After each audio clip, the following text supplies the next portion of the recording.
have an exact title. Theoretically, it's supposed to cover the material, the work, most of which is unpublished, on the Nile and adjacent areas, work that has been done after the original salvage work within the reservoir itself. The plan is quite flexible, but at the moment we'd like to start in the extreme south, work our way up through Sudan, to Egypt, and eventually over to Israel. I'm going to give a few remarks on the work that I did in the area of Kashmir on the Atbara, and then Scott Haynes will talk about work at Deba, and then we'll go to the work north of Aswan with David LaBelle, Jen Phillips, Fred Wendorf, and then we'll skip over and let you a chair to put that on the map into the name of Israel. So I'll start off with my own material first. And it is a result of a 30-day reconnaissance that I made with 3 of our members from the museum in Poland. Szemiewski, Hanna Wyszkoszka, and Michał Kobusiewicz. The general idea of the thing was to set up an area in which we would work, trying to do all of the archaeology over a period of 2 or 3 seasons. At the end of the first season, we ran into the Israeli-Arab problem and have not been able to get back. I think we're going to write the whole thing off, because it doesn't look like there's any chance of getting back into Sudan in the next perhaps 5 or 10 years. So, unfortunate as it is, we're just going to have to say, well, this is the result of a quick reconnaissance trip into the area. I have several collections that I'd like to talk about. First, the rather heavy material which we have no date on, no means of doing anything with except pathologically. Waldemar Szemiewski has the bulk of the collections that were excavated. You've seen the material, heavy scrapers, rather large things that may be hand axes or whatever they are.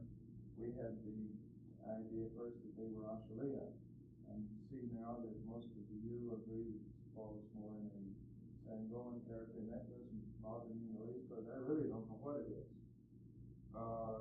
Do you have any particular questions you'd like to ask about that material? Location, association, anything like that? Is there any date? No, sir, not at all. Szemiewski thought it dated quite a bit earlier than what I was getting from some of you. The fauna that may be associated with it, he thought was all extinct: elephant, buffalo, things that also dated much earlier. But we didn't get a direct association. Do you have any thought of it? No, they're in Belgium. Gautier? Yes, Gautier is working with that. What sort of sediments are they part of the gravel? Sort of terrace or? They're mostly sediments which have been covered by a thick layer of later loess. The Atbara River is now cutting back down through this material and has reached bedrock. And these are standing cliffs of 4 to 5 meters height in many places. And the other seems to be eroding hilltops, where you have the top of the hill is eroded down to the gravel and the stock there. And then the exposures, we're getting sand and loess on top, and then a layer perhaps 1 meter or 2 meters thick, rather coarse gravels. The tools seem to be about the largest things in the gravels. The gravel generally running about half to 2/3 the size of the tools. The thing that I think is significant is that we get concentrations of these tools, and then we might run 30, 40 meters along before we run into any more tools, as if there was some vertical letdown or deflation, and not too much horizontal travel. In one area, we got approximately 200 artifacts in a 2 by 2 meter square. And then there was just absolutely nothing for meters and meters beyond that. How do you go to this? generally to about a 50 centimeter thick area. There doesn't seem to be any sense to the relative positions except that they are concentrated. When you say this, these are wind deposits on it? These are fine. These are the upper deposits. I don't know how thick because we didn't have instruments. We were working from the higher levels over an enormous distance, sometimes 5 or 6 kilometers to get down through the river. We could only guess at some of the thicknesses. And in 30-day time, during other sites, we didn't give the attention we had. We knew full well that we were going to come back and do it right. This was a great mistake. The inference on being really look is based on field observation. That's all. Field observation. Shemyatsky does have geological training, and I think that he would be pretty good guess on it. Well, it's one of those things, I mean, Yeah. I don't think I personally can tell you unless from knowledge and unless I say it. Well, I couldn't even argue. What is the nature of the currents of the fauna? We actually have no direct association. It's scattered through. We have, well, in the excavations we made, we found 1 or 2 bone fragments, non-identifiable.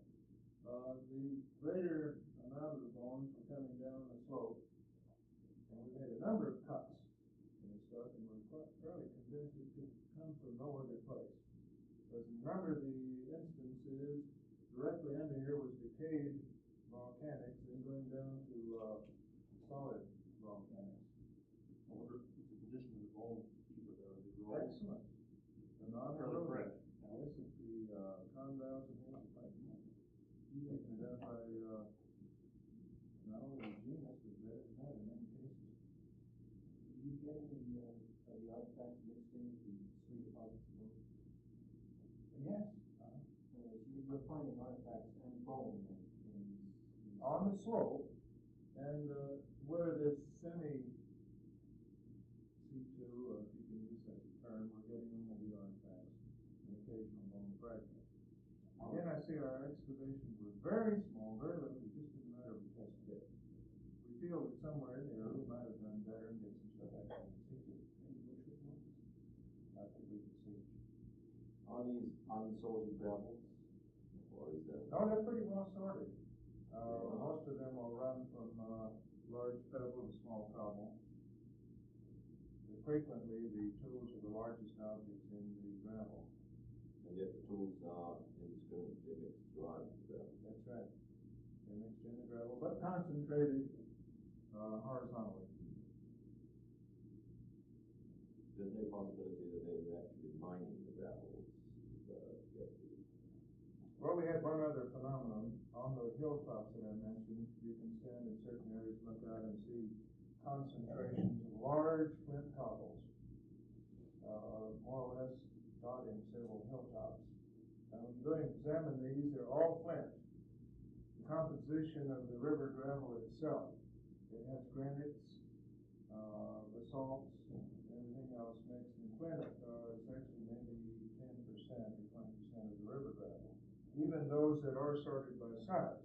And I think these concentration on the hills are sorted by humans as possibly raw material. Again, we didn't have time to work out the details. There is absolutely no granite on. There could be the residue of some most resistant. I should think so. Some of the salt granite is very hard. And there are huge pieces in the river itself. If you go right down the hill to the river, it's mixed. You go to these tight concentrations on the hilltop that every bit flint. I only mention this because here is an area that future work would be very profitable. We just don't know much about it now. Now, are there any more questions about this, what we think to be the earlier stuff? I'll go on then to the second collection. There is the material with these large lunate-like things. These are in place and in situ with worlds of bone. I believe the residual parts of large campsites where they were butchering, camping, charcoal, Whether any remains of structures, I don't know. The Poles did quite a bit of excavating here. They have the material in Poland and are working it up now. I don't know what the stuff is. I've never seen anything quite like it. The bulk of the collection seems to be the single and double truncated platelets, and there's very large lunate-looking things. There are a lot of rough, hammered pieces. Seems to be quite a bit of these either post-platform cores, in some cases, or bipolar cores with them. What's it in situ? In probably silt of a cut-off meander. In a place, I forget what they call it, the basin or something like that. There are 5 or 6 of these sites right together. There are no other sites of this nature in the immediate vicinity. 5 or 6 kilometers in every direction. Now, These are right adjacent to the river. Where are they with reference to the river let me level? sketch that, if you will. The river comes out of an ancient, I suppose, earthquake crack in the primitive bedrock. Then the bedrock itself dips out of sight, and the river turns around, and an old meander now comes across here. And it's like this is a fill. And the material is now about 2 or 3 meters higher than the current stream. And the country rises on all sides, and these sites are out in here in the middle. The later sites with pottery are up on the edge of the river and about 1 meter lower. There's no pottery with this material. I'm guessing that the later sites are along the river, that the river has been receding. But these are several thousand years old, so that's just a guess. Now, if I am correct, the next material chronologically would be stuff that looks something like the Shahinab. As far as the pottery is concerned, it also has lunates and old scrapers and the general sort of stuff that might be associated with that anywhere you find the cartoon-like pottery. This is a wavy line or this straight valley line surface textured material. There are any number of those sites in the vicinity, and they're pretty well scattered about. We have no dates. Now, next in line would be this, Are these sites, again, on the floodplain itself or on hills, or? the ones with the cartoon-like pottery, if I may use that term, just a mnemonic device, are on the river, and they're also out in the steppe. They're small sites of perhaps 30 to 50 meters across with abundant chipped stone. And the stone is all brought up from the river because there's absolutely no stone out there. You can dig holes or you can look in the eroded areas and not even a tiny little pebble. And all of it's brought up from the river.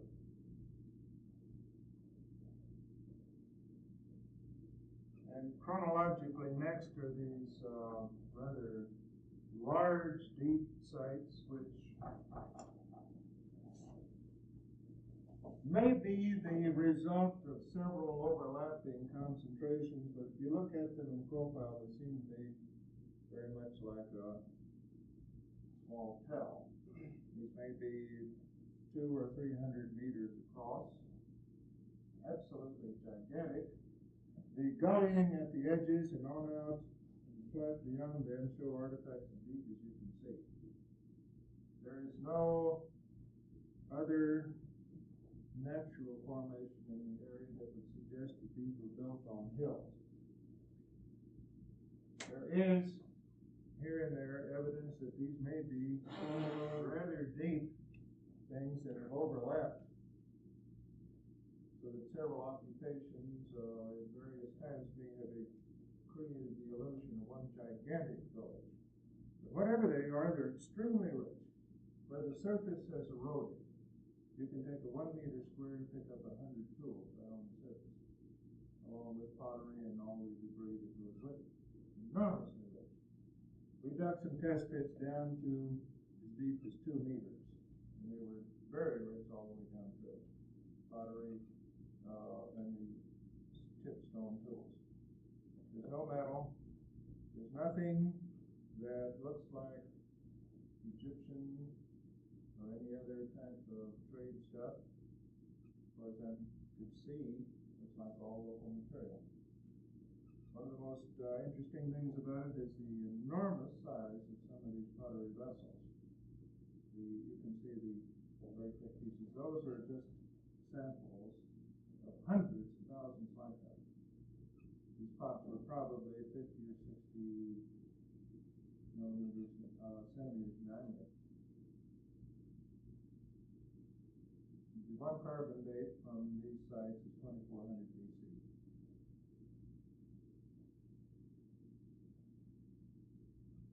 Are there signs of structures in these? We didn't look. How high is that profile? 3 or 4 meters that we can see. That goes below the illusion.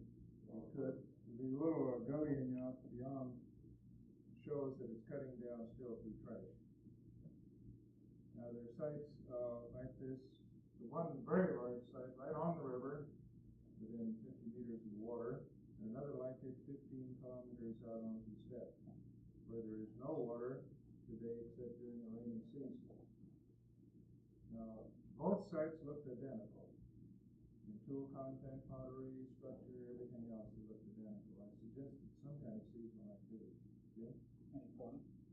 Yes, lots of it, but we didn't take enough sample at that time to see whether there was more fish or more mammal in one than the other. But there were both fish and mammals? Yes, we saw fish out there, but I couldn't tell you how large a quantity. We were sort of dazzled by the amount of material. In fact, when we first drove up and saw this thing from 100 meters away, we couldn't believe it. We thought it must be a huge gravel bar when we got up there and saw that this was all chip stone. Incredible, nothing like it in Africa. We've never heard of it before. Now, the next dated site is the material in the 4th box. It has a rather thinner pottery decorated with a cross-hatched incising and has quite a bit of chipstone within. The date on this was 1100 BC. The sites are considerably smaller.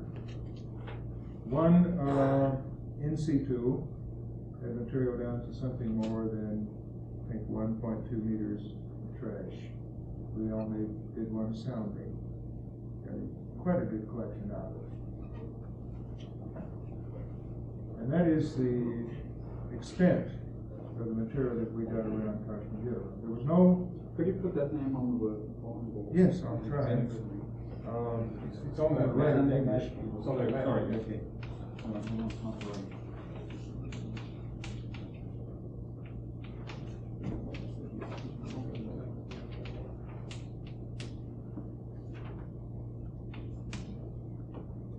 If there are no further questions on this, we will move along up to the Deba area here at the big bend of the Nile, and Mr. Hayes will tell us about the work we did there. What, 66, 67, wasn't it? Yes, sir. Fall 66. Okay.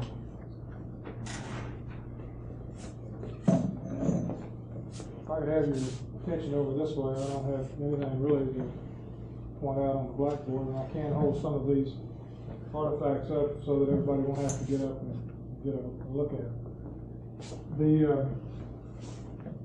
This field season took place in September through, October through December of 1966. And there were about 90 sites which were recorded in this area around Deba, which was about an 80-kilometer concession area. All of the sites were not collected because of a lot of duplication in the types of sites once we started doing some studies in the field situation. In the chronological type sequence, like Dr. Shannon was doing, the earliest evidence of occupation that we found was some about 3 localities which had rolled bifaces and some proto-Valois forests in Victoria West time. These were usually in the white bottoms, in the gravels, and were very, very low in the secondary position, obviously. There was not enough material to warrant any kind of industrial designation to it. We did collect what few pieces there were. The next area, the next time period, would be what might be comparable to the Nubian Middle Stone Age. These were usually located on the tops of Inselbergs and had the outcroppings of material which were being mined and were, in most cases, strictly workshops, as best we could tell. There was a great amount of the Valois debutage and a very, very few tools. The one thing that we learned from the Wadi Halfa area was that it would take a great amount of collecting from these sites in order to make any kind of industrial definition to them. All we can say basically is that it's probably comparable to the Nubian Middle Stone Age. The next sites would be some which were, there were 5 sites, 3 of which were in situ, partially in situ, I should say.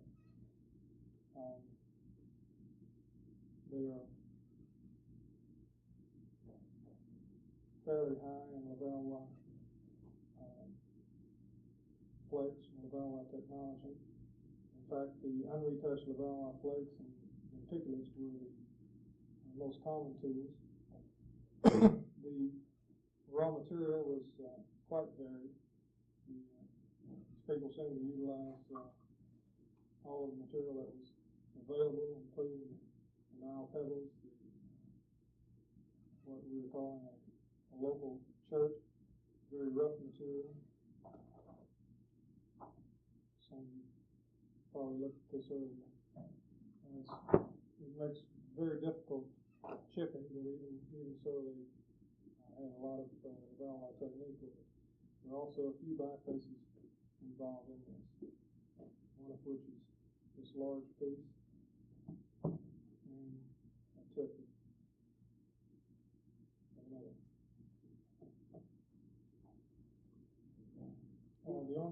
Any questions on this? The only thing we can say about this also, since we have no real radiometric data, is that very possibly this might be related in some way to the Formosan of the Second Cataract area. The formation in which this was found was correlated by Jean Danson with the Sahaba formation in Nubia. There's some disagreement about that, and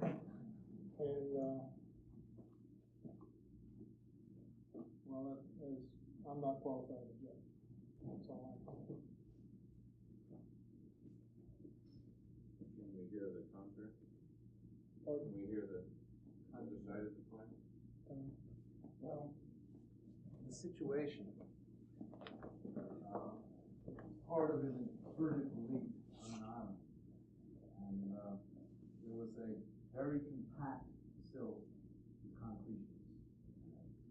And there was quite a high deposit of fluvial sands, very fine sands, with a gravel top. This has been deeply gullied this way. Now, most of the artifacts had already been deflated or cut out. They were here. But it was possible in 2 places to place the artifacts.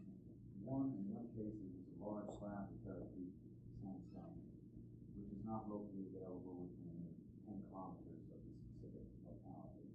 Inselberg is very far back in this area, and Wadi Halfa.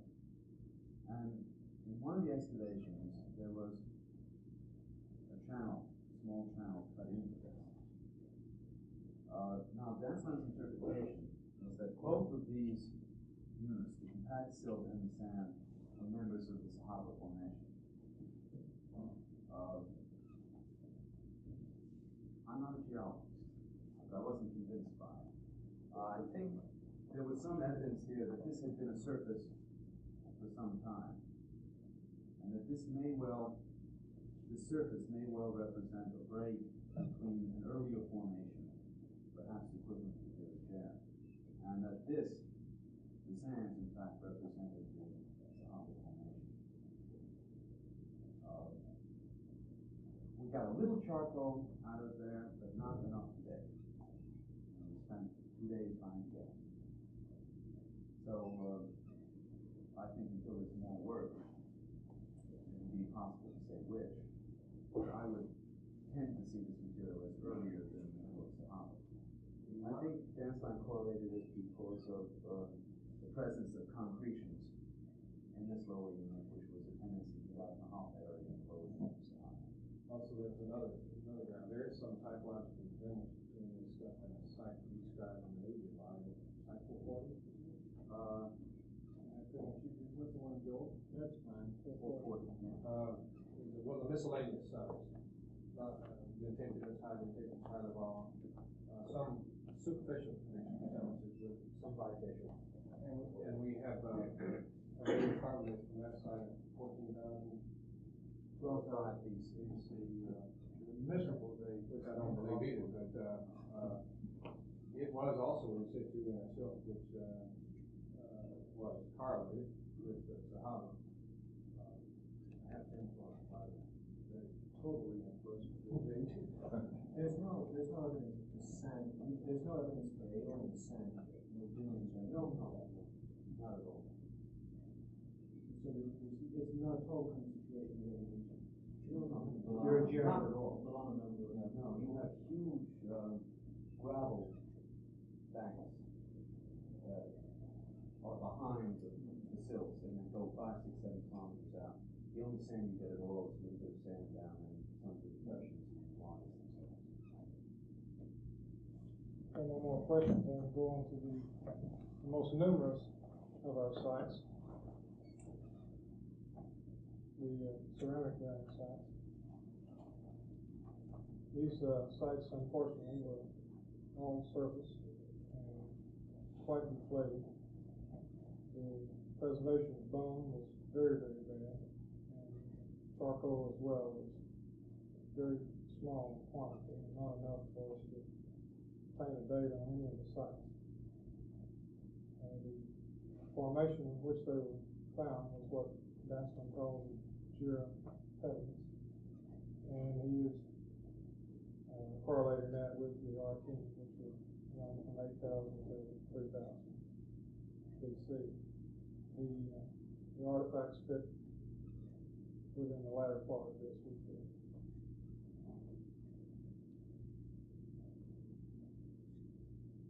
The way I've got this arranged, I think I'll just take it that way. The first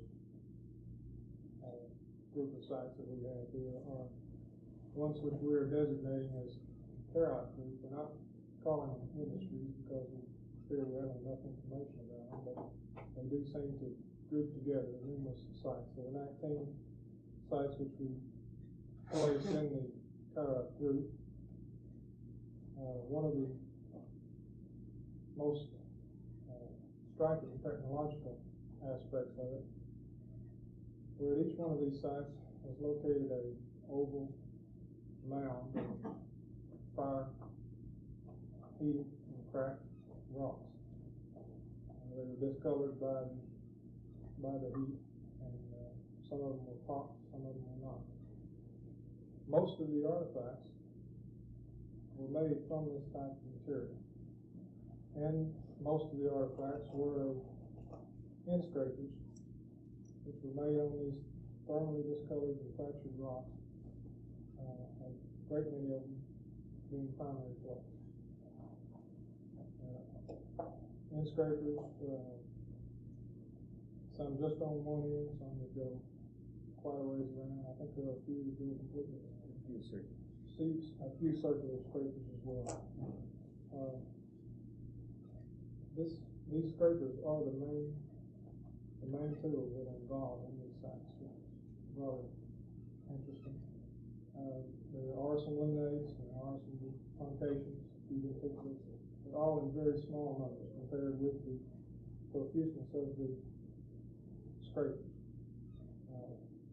Brownstone was quite rare. A few handstones or monos, and one or two fragments of what appeared to be kerns or time. The pottery that was associated with these sites was always a very thin pottery, brownish in color, burnished on the inside and the outside as well, and decorated on the outside with a dotted and sometimes a continuous wolf tooth type of design, similar to what has been found at China, early cartoon Neolithic material. There's also some pottery similar to this that's been found in the early age group sites reported by Scandinavians, North in particular. Since we have no way of dating these, the correlation of the pottery seems to be the best in this respect, give us a relative date. The next group of sites that we distinguished were placed in a category called the Tergis group, T-E-R-G-I-S. The other group was Karat, K-A-R-A-T. These are local place names.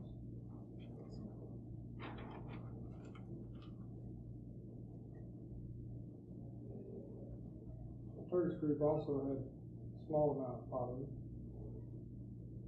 The pottery seemed to be quite a bit thicker than the previous group.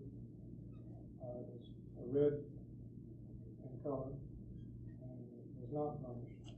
The decoration was again limited to the outside and consisted of what appeared to be bands of punctates going around the upper portion of the vessel body.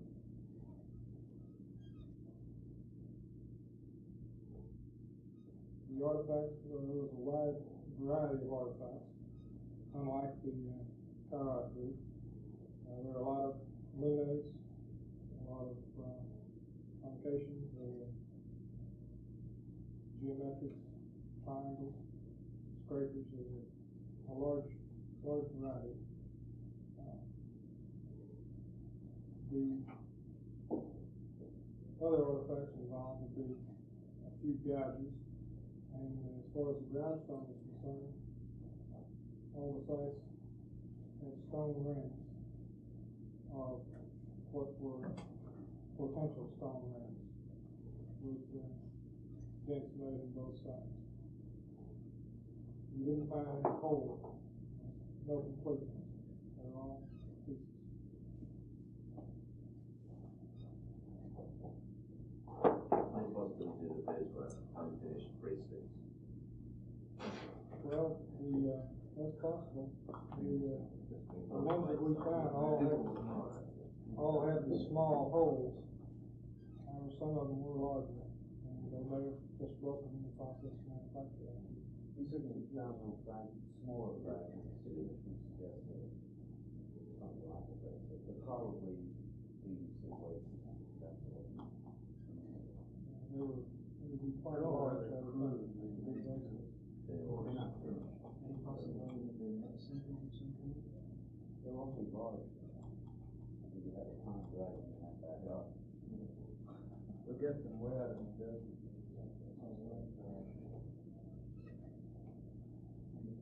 Also, East Germany.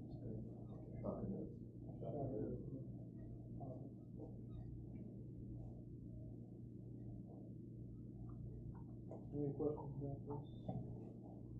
The next group is what we are designating the early cartoon related. This is based mainly on the fact that pottery has a decoration which is quite similar to the wavy line and the dotted wavy line of our trail at its early cartoon site. Religic artifacts also are quite varied in type. The majority of the artifacts here are lunates and geometric. Scrapers are present, but there are very few of them. There seems to be a real dichotomy between this type of site and the Carlock area, based on the typology of the artifact. The groundstone was very, very common. Large pieces, some of the monos, some of the handstones were complete. There were fragments of large curves, and there were also small pieces of perhaps pallets, very thin, polished on both sides. There was no evidence of coloration on these, but then since these are surface sites, they may well have been destroyed through passage of time. The pottery, in almost 90% of the cases, I would say, was tempered with a chaff of some kind of grass or a fiber. We're not able to determine what type. It has been analyzed, but there was no definite answer on the type of grass that was utilized. This is quite different from the technique used in processing, and also at Wadi Halfa, where this same design element appears. There, the temper was mainly quartz, sand, and some was very micaceous. There are a few sherds that occurred from the desert area, which also are micaceous and have quartz sand. But in the main, I would say, by far, the pottery is this thick, chaff-tempered pottery with no slip and a very complete decoration of dotted, what our tailors call them, the dotted wavy line. As best we can tell, the entire pot was decorated, including the bottom pieces.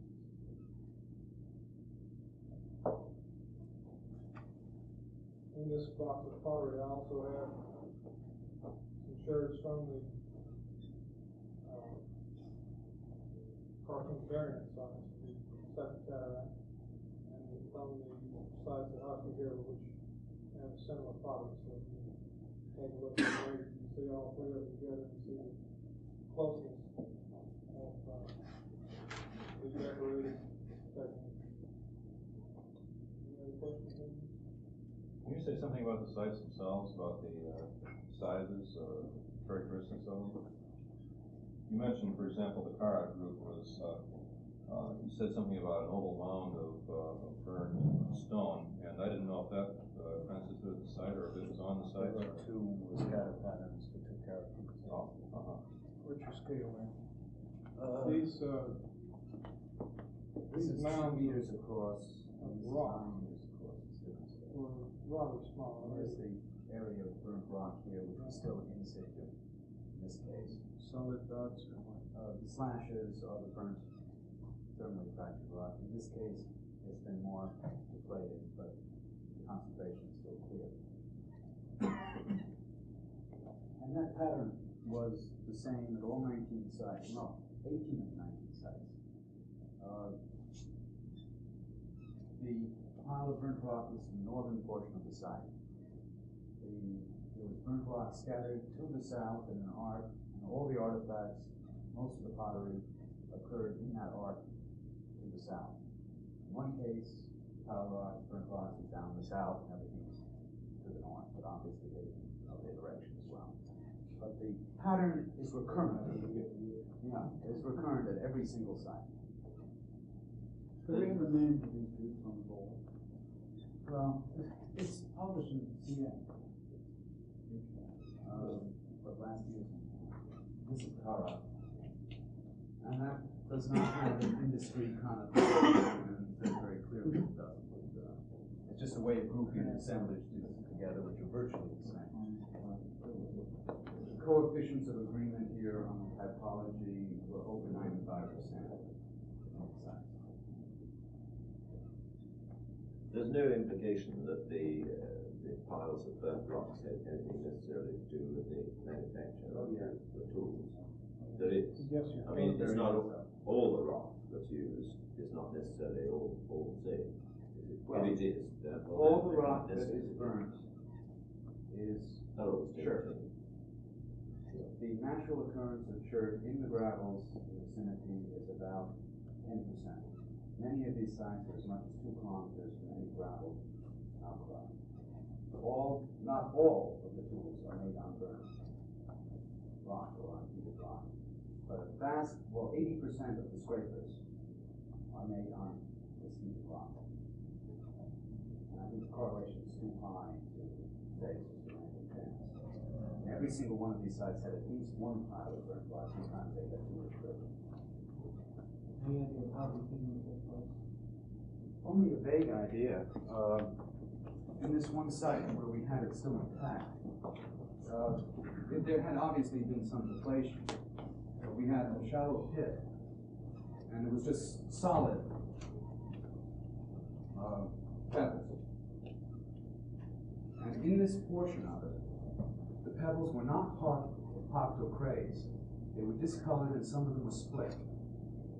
The ones that were just discolored, each one had at least one flake removed.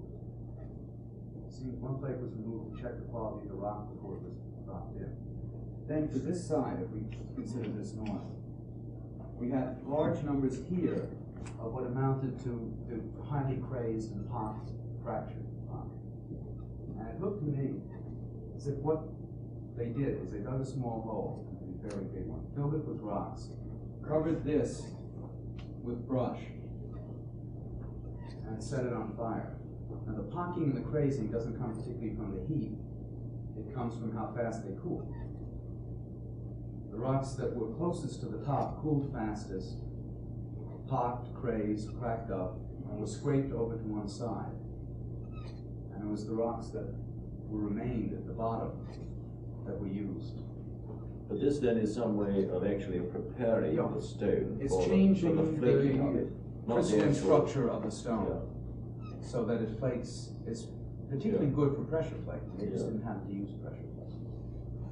Well, if you take couples out of a street bed, for example, they're very, very easy to flake, and they don't flake quite so well. They've got too much moisture in them.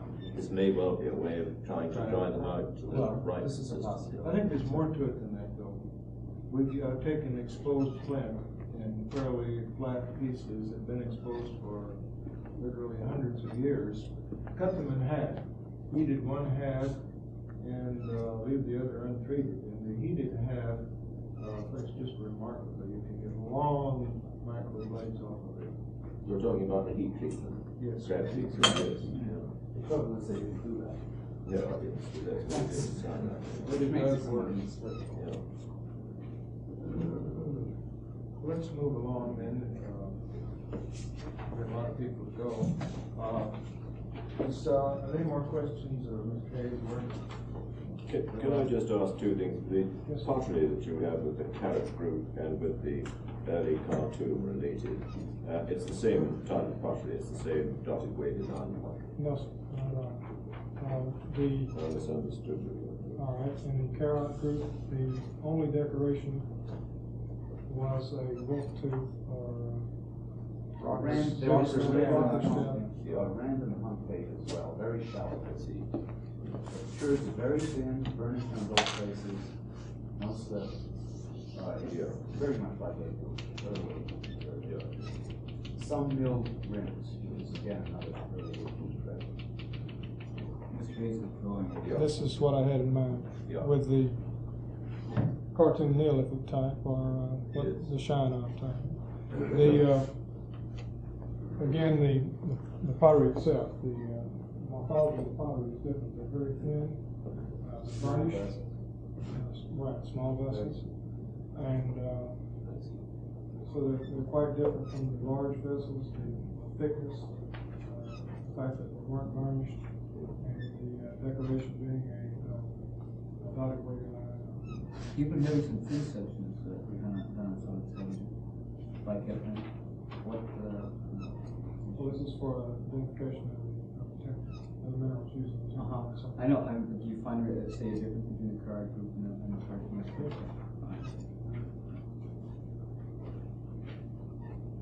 is there anything else?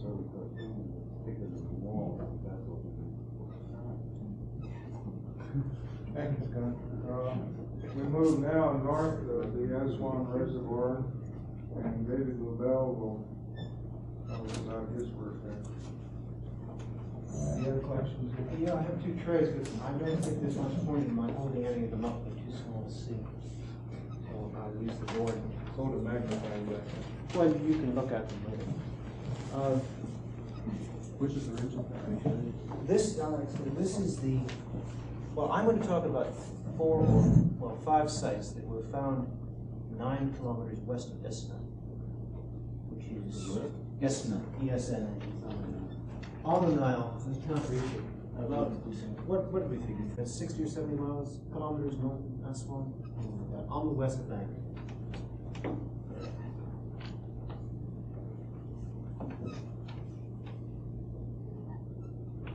These are at Esna. The locality is called Deir al-Fahuri. It's an abandoned Coptic monastery. What we've got are 5 sites, averaging perhaps 20 to 30 meters in diameter, exposed on the surface, mostly on sand, which is a Lana member of the De Beer Formation. 2 radiocarbon dates of 16,000 and 15,600 BC. I believe you decided that's possibly a minimal date. On shell. The sites produced, 4 of them produced a total of 150,000 artifacts, running 2 to 3% tools, 5% cores, the remainder debitage.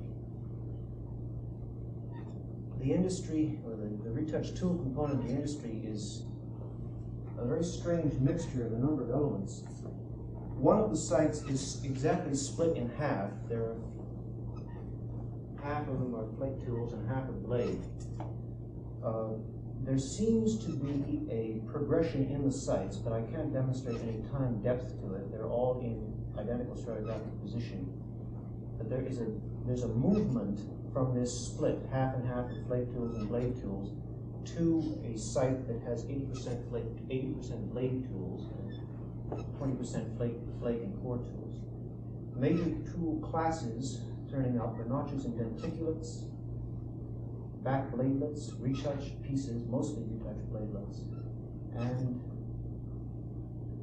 some perforators, which are a backed tool class. The characteristic one is what we've been calling a double-backed perforator, which is somewhere in between Dansmas Micropoisson and Tixius Meshkafore. It's neither one or the other, but it's in between. These are characteristically the best-made tools. They're all microlithic, double-backed, usually double-pointed, potentially multi-purpose. There's a variable percentage of end scrapers ranging from 3 to over 10%. Burins are consistently low, badly made, very, very atypical, and they're about 6% truncations in all sites. So there are 4 major tool classes involved here: the notches, the denticulates, the back bladelets, the perforators, and the retouched pieces. And the retouched pieces generally are the most predominant tool in the assemblage, ranging anywhere up to 35% of all tools, which is one problem. I tried to be as specific as possible and took no piece in which there was less than 1/4 of an edge retouched, and this retouch was continuous and obviously intentional, not sandblasted, or there was some problem. I don't believe this is a pattern that's turning up in any of the other sites from the area. So this is one of the factors that we work with. In terms of technological parameters for this material, some interesting things have come out of it. We did a fairly exhaustive core analysis. Basically, this is platform core technique. There is no Levallois at all. There is no Hoffman of any kind. What you have are 20 to 30% single platform cores, either on Wadi Chert or Nile pebble. The percentage of raw material varies again. Nile pebble seems to stay around 20%, but occasionally in some categories goes up to 30%.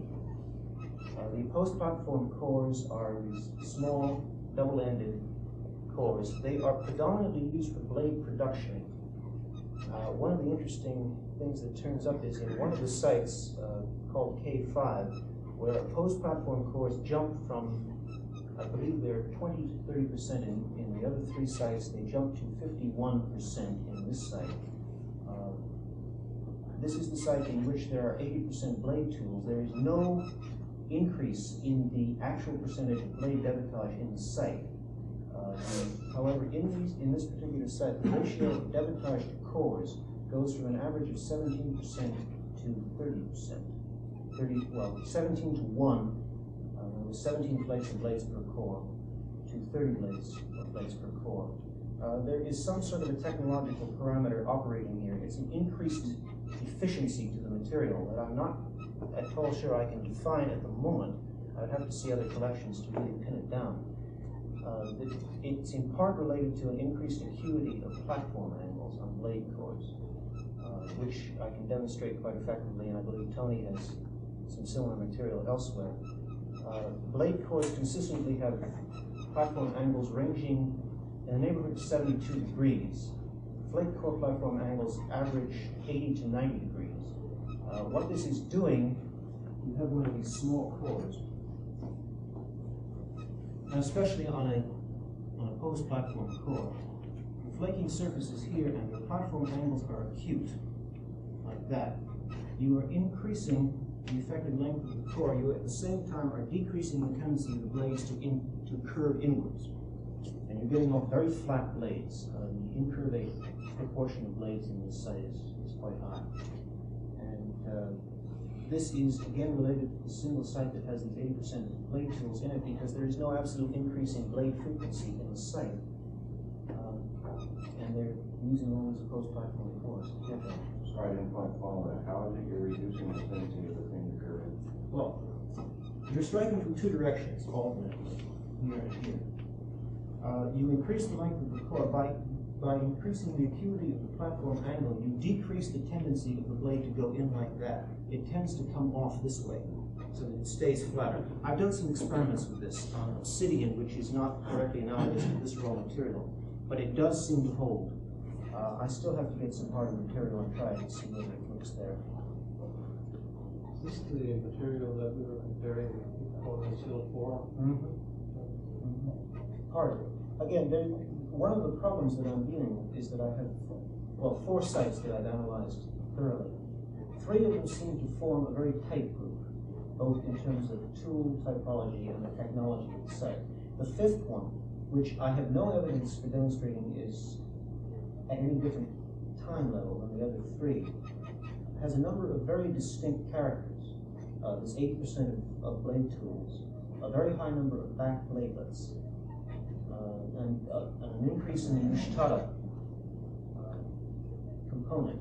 Now, technologically, there's very little difference from the other 3. There is a distinct typological difference in them that I'm at somewhat of a loss to interpret. I suspect that it's activity differences, but I can't prove it. Say something about the context of these sites. They're, the spatial distribution. They are, well, all 5 sites are within an area of less than a square kilometer. Each one is a very distinct concentration. The monastery is here. There's a large site here which is being worked by Schill.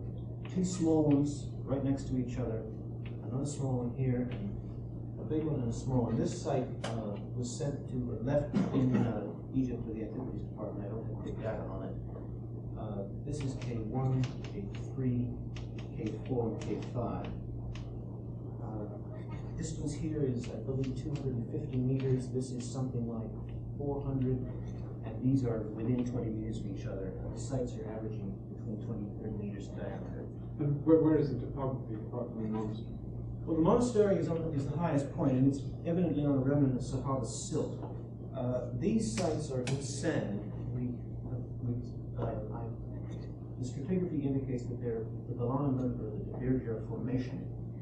In this site, particularly K1, we are getting, I better use this board. In one of the trenches, the sites are evidently partially deflated, stabilized sand dunes. There is some fossilized vegetation casts in them. In this particular site, the dune was moving this way, but there was silt lapping up in it. The artifacts don't go down to the level of the silt lenses. Depth seems to be restricted really to about 10 centimeters. It peters out very much below that. Implication is that we're dealing with a fairly homogeneous thing that's been deflated somewhat, and most of the subsurface material is walked into the site. There's very little difference in weathering. Where are the artifacts on that? The artifacts would be, well, we've got, I think, 3 meters of dune depth, and they're all in the top 20 centimeters. And most of them on the surface. At locality C, you have them down. Yeah, at localities, at K3, which is this site here, there is an admixture of sand and silt. And we do have what amounts to an in situ deposit with a great deal of fish bone. What you've got is the dune is coming down this way. There's silt, a blocky silt coming up to it, and we get a mixture of artifacts down into the silt. Any animal bones? Very few mammal bones, a lot of fish. Hartebeest, aurochs, some hare, a little bit of hippopotamus, a fair amount of Borneo shell, and a great deal of catfish. The fauna is something like, if you accept the sample as valid, and I suspect that it's not, the fauna is running something like 70% fish. Evidently, there's a selective exploitation of different environmental zones. They are obviously going out into the savanna and hunting, but they're also concentrating on the Nile and the fauna itself. Yeah, where is the Nile? The Nile is right here. But no mollusks. Not now, but at the time of occupation, it was right there. Any clam shells? Yes, Unio shell, quite a bit of it. As a matter of fact, the dates are on Unio shell. This is in the top of the Debira or off This in is the Bolana member of the Debira, which is interfingering with the latest phase of Debira silt, which is what's happening in this one cut here, where the silt is lapping up onto the dune as the dune is moving over the silt. It's an interesting problem. I don't know if you want me to get into this or not. This is an aggregational phase of the Nile, but we have a great deal of Aeolian activity at the same time, which is rather interesting climatically. I think I'll leave Fred to discuss. I don't know if I can really say anything more specific without showing you artifacts. Any question? One of the problems here, of course, is this very restricted area. And the material is unlike. I gather you may have one site that's similar to it. Tony said something. But there's nothing else like it in the Nile Valley. It is not Alpha. It is not Jemima. It's not Goblin. It's possibly similar to your Coral Silk 5 or 4, I believe. But this is. We have one area in site, another site 2 we were just talking about, this one right here. Yeah. That, apparently is very close typologically. But the size differences are vast. Very, everything else similar, but much like it too. I should say the microlithic index is consistently about 60%. 60? 60. Very interesting. There's also an interesting, as I said, the raw material is primarily wadi-derived chert or Nile pebble, but there's a very interesting use of a silicified dolomitic limestone here, heavily fossiliferous limestone, which is used for large tools only. The flakes are never retouched, as far as I can tell, although they're rather heavily weathered. There is a component of very heavy side scrapers, converging side scrapers, large denticulates, that are primarily made on chunks and not on flakes. And As a matter of fact, the length-width parameters on the limestone plates is completely non-random. It just flows all over the length-width chart, whereas the chert and the Wadi Pebble bunch very tightly in a microlithic range. So I suspect that this is merely differential use of raw materials for different functions of tools. I think that's all I have to say on that question. Where is it in relation to Corel Sill? We're on the opposite side of the river and about 30 kilometers north. More than that. More than that. More than that? It's almost, Kamampo to Is is 100 Let's see. kilometers. It was about 30 kilometers. That's right. So About this 70 would be another 50 or something. All right, yeah, right. 100 kilometers. Something.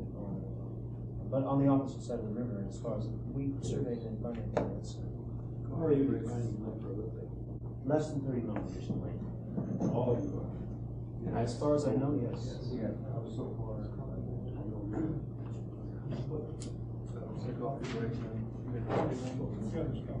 Y'all wanna take a little break?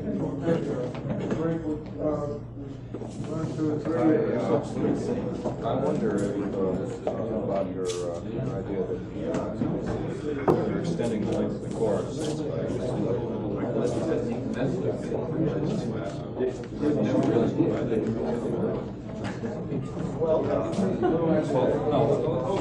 Let's put it this way, Frank, what you're doing is